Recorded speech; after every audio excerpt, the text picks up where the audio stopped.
In case you were wondering, I have to put this back up every time. It falls every time! It's so stupid! I really should get, like, better tape, but I'm afraid that I'll rip whatever this wall is made out of, you know? Hello. Welcome back to Unfinished Basement Recaps of Supernatural. Ranking all the Supernatural characters every episode. Brought you a little closer.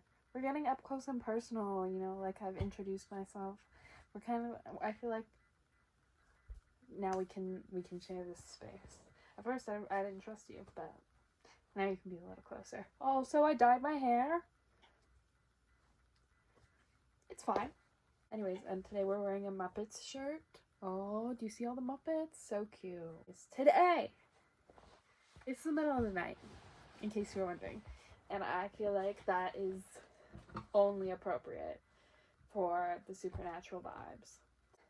Today we're doing episode 8. The title of this episode is Bugs.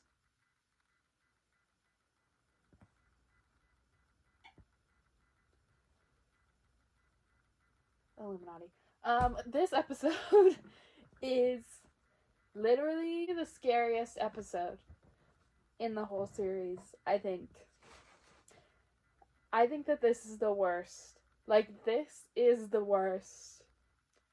Like, this is horror, okay? This is horror. Ah! Ah! It's honestly horrific. And, like, I did this for you. When eventually there are people watching these videos. I did this for you. I rewatched this episode. I'm gonna be honest, I watched most of it like this. Like this. To say I watched the episode, I don't think I've, like, fully seen with my eyes the episode, even though this is my second time watching it. I would not recommend. If you don't like bugs, this is my content warning. Bugs. Like,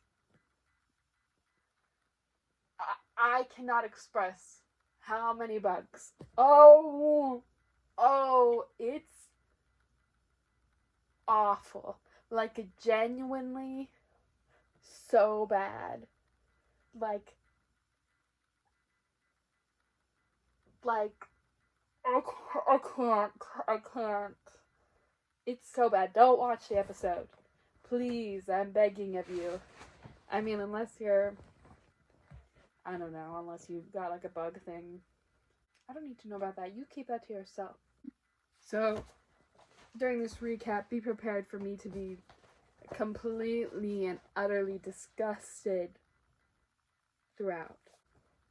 So we start with a construction worker being killed by beetles. I'm not gonna go into how all these people die, because you don't deserve that. I love you, and I'm not gonna put you through that horror, okay? Just know he was killed by beetles. This is on a land development that's being built, like in the suburbs. It's like white suburbia kind of vibes, okay? Gentrification, okay? So Dean and Sam are like, let's go to the open house for this development and see what's going on with why this construction worker died. It was kind of weird, kind of suspicious. They go to this open house and the developer mistakes them for a gay couple. And this will happen a lot. And you think the writers are probably like, why did people ever ship them together? They're brothers. Oh, I don't know, because you have them mistaken for a gay couple consistently throughout your show. Even at the beginning, even before there were fans, you know, doing this. You started it. I'm not saying I'm not a Wincest girl, but I do think they did this to themselves. And I do think the writers are responsible. They have multiple people mistake them for a gay couple in this episode. Which, like, allies, because they're like, we will rent to anyone. And that's rainbow capitalism. So they're at this open house. The developer is a white man. That's relevant. He has a son. The son's like 16. He's into bugs. His name's Matt. He tries to scare a realtor with a tarantula. Sam sees it. Sam's like, bro, what are you doing? Talking to Sam, and he's talking about how much he hates his dad, and then his dad comes over and yells at him. And then Sam's talking to Dean. They're looking at this guy yell at his kid, right? And Sam's like, does it remind you of somebody? And Dean's like, literally, he doesn't even say anything. He's just like, oh, what are you talking about? Sam says, Dad, duh. And Dean goes, Dad never treated us like that. Sam goes, well, he never treated you like that because you were perfect. Youngest, oldest rivalry. I see you. Then we find out Sam says he got in trouble for wanting to play soccer instead of learning to bow hunt. John! Who was that? Sam, I'm sorry. I know, Sam. This is a traumatic time for you. Don't move yet. John's in hell. John has been in hell the whole time. John stays in hell. Because what do you mean your child wanted to learn soccer and you were like, no, you have to learn how to kill things with a bow and arrow. Literally, what is it called? Child abuse. I don't know why that just went out of my brain. Child abuse, John.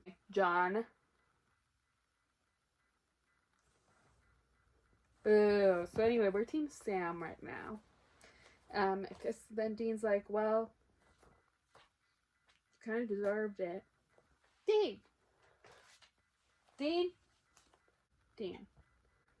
Dean, it's like this weird thing, and I fell into the trap too as an oldest child when I was younger, where you're like, well, I'm gonna be, and honestly, it's an abuse cycle thing, you know, where there are two different responses. We're gonna get into some child psychology. This is from my one psychology class in college. Dean's the enabler, where they just let the narcissist, John, do whatever to, like, try to keep the peace. They think that by giving in and defending the toxic parent, that it'll fix it. That's how you get out. They're like, that's their response to the abuse.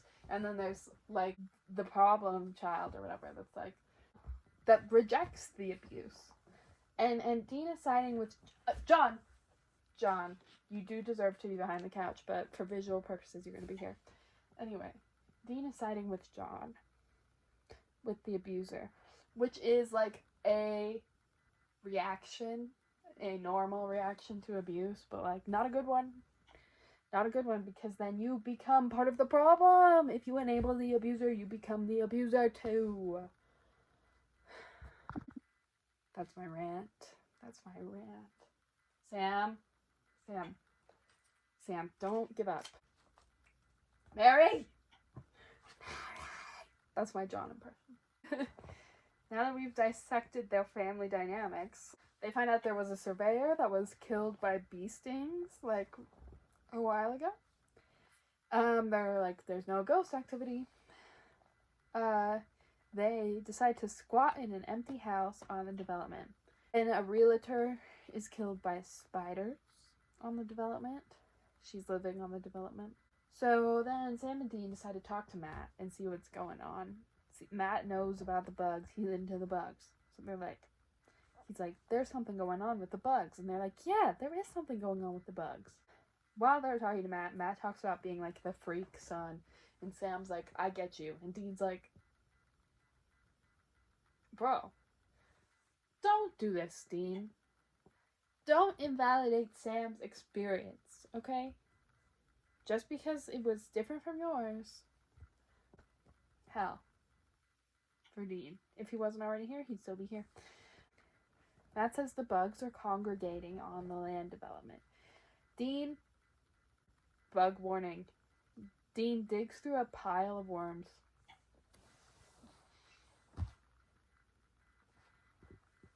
And this is the least disgusting thing in the whole episode. Worms can't move too fast, which is why I think they freak me out less, but like, I don't want to. Like, when it rains and then there's like a bunch of worms out and you have to try to not step on them. Oh! Oh! Oh! Bro. Bro, I can't. Anyway, he digs through the worms. And finds a skull. Ooh. A skull? Suspicious. Turns out there's a lot of skulls. There's a bunch of skeletons in an unmarked grave. Back to family drama. Dean says he doesn't think that Sam respected John. Did John deserve respect? No. Literally, shut up, Dean. Sam thinks that John was disappointed in him. And like, that's a valid take.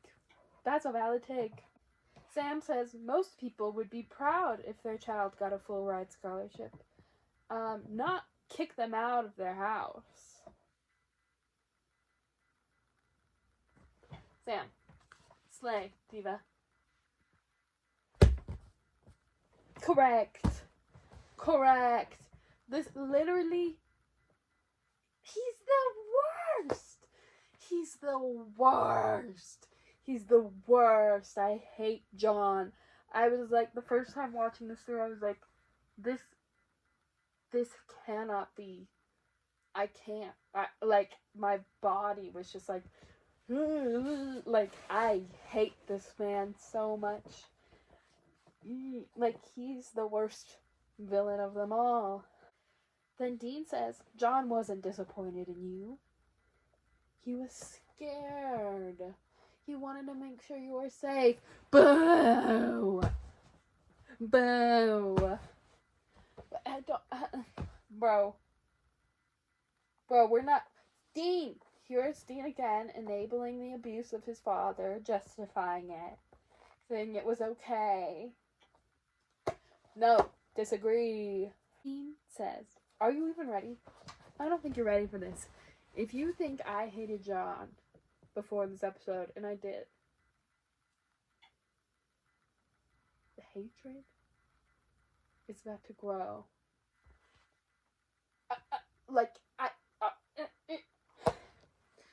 Dean says that John would drive by Stanford. After he told Sam to never come back, to get out of his life, he would drive by Stanford and check on Sam to make sure he was okay, without Sam knowing, okay?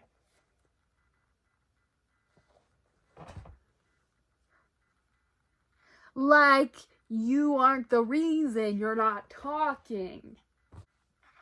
It's like when you go no contact with a parent and then they send you all these presents and they're like, see, I'm a good parent.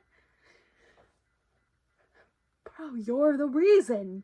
Sorry, this little drive-by at Stanford doesn't make up for kicking your son out.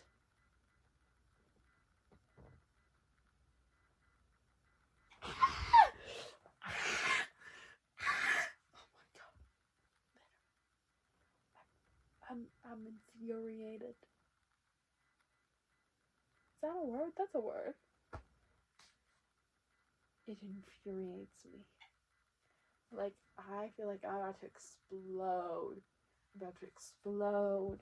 And then, if that's not bad enough, then Sam goes, oh, why didn't he tell me?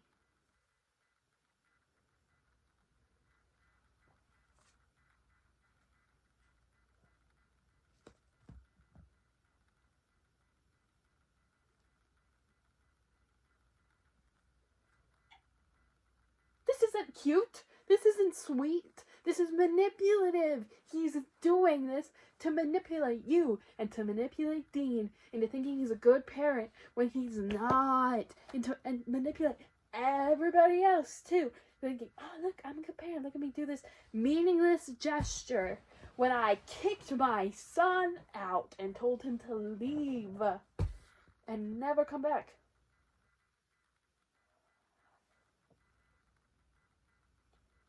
We gotta count to 10. But it gets worse. Can you believe that this interaction's about to get worse? It's gonna get worse right now. So I'm like, oh my gosh, why didn't he tell me? You know, that he was being a creep and being a manipulator and driving by Stanford to watch his son like a stalker. Dean goes, are you even ready? You're not ready. You're not ready. Dean goes, the phone works both ways.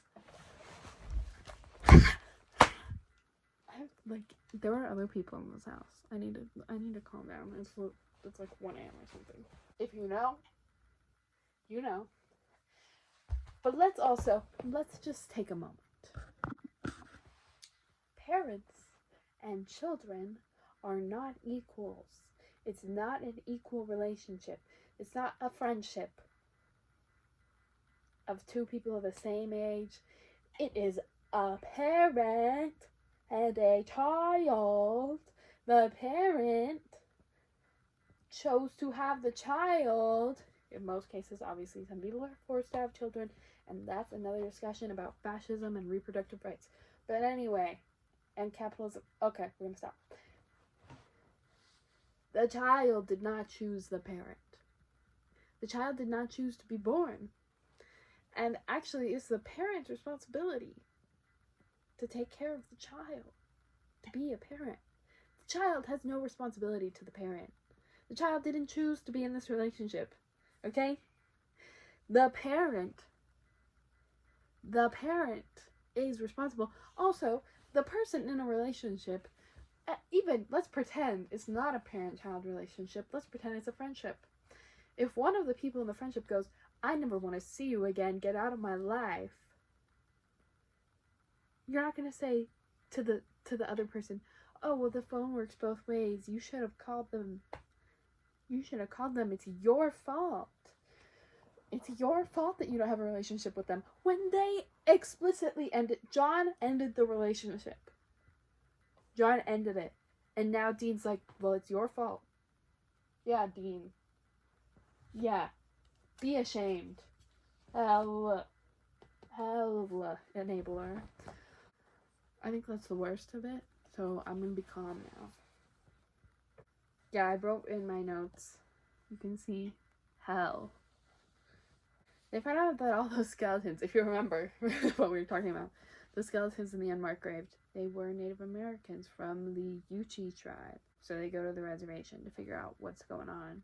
They find out from the Native Americans on the reservation that 200 years ago, American troops, content warning, genocide, sexual assault. American troops murdered and raped the Native Americans that were living where land development is being built. The American troops came and murdered and raped the Native Americans there for 6 days in a row. And on the 6th night, they killed everybody that remained in the village. The chief, as he was dying, with his dying breath, said that no white man would tarnish the land again, or nature would start killing them like the white man had killed the Native Americans, and would kill for 6 days, and on the 6th night, no one would survive. Snaps for the chief. Because correct.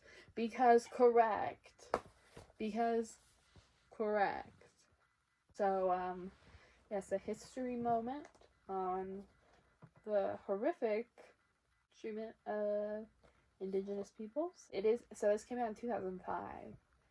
And, still to this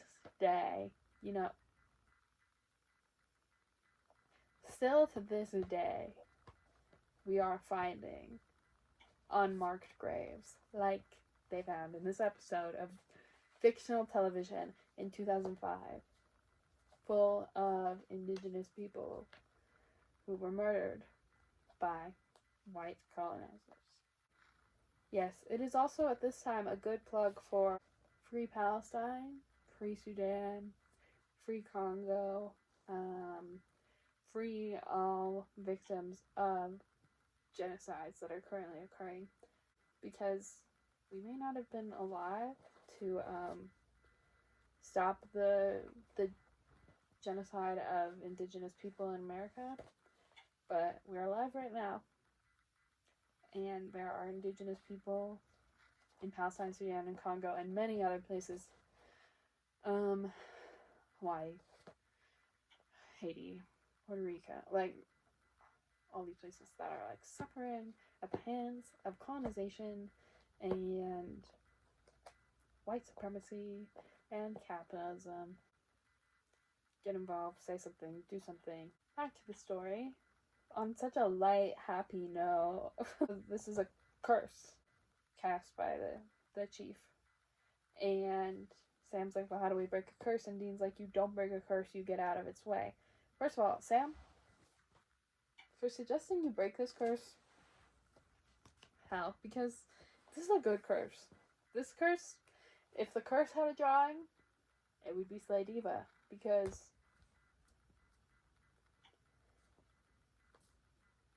get off this land. They go and they're trying to get the developer's family. They're the only ones that are like living on the property now that the realtor's dead. They're the only ones left. And they're like trying to convince them, like, you gotta go. You gotta go. It's the 6th night. You're gonna be killed by this curse. No survivors. They don't listen. So then they get trapped in this house. And what ensues is the scariest, most horrific, oh my gosh, like, I don't know, it feels like an hour. It feels like hours of television. It's probably 5 minutes of the episode. The swarms. And do you want to know how they fight this? 1 can of bug spray and a lighter. And they survive. Okay. That was easy. Do you remember when Staples had those buttons? Like in the 2000s, 2010s? Like the big red buttons, and you'd hit it and it'd say, that was easy. Do you remember this? Anyway. We need one of those buttons for this, because what do you mean this curse has, like, existed for 200 years and you survive with 1 can of bug spray? Well, Matt and his dad are like talking now, so that's a slay for them. They're moving out of the development. The guy's like, I'm gonna make sure nobody ever lives here. As you should. Honestly, you should give the land back. Hashtag land back. You should also look into the land back movement. If you're not already part of it, get into it. There's really good podcasts about, I think it's called Land Back. Just, that's what it is. Then, we end this episode with Sam saying he really wants to find John and, wait for it, apologize to the abuser. Obviously, this is a cycle of abuse, okay? This is a cycle of abuse, but cycles of abuse are not fun to watch. We don't like it. You don't need to apologize. John needs to apologize. He's the parent that abused you. Oh. Dean. John. You know what? Stay down there. I hate this episode. Anyway, this episode would get hell if I was ranking the episodes consistently, but I'm not. Anyway, the episode would get hell. Everybody in this episode gets hell. I hate this episode. I hate this.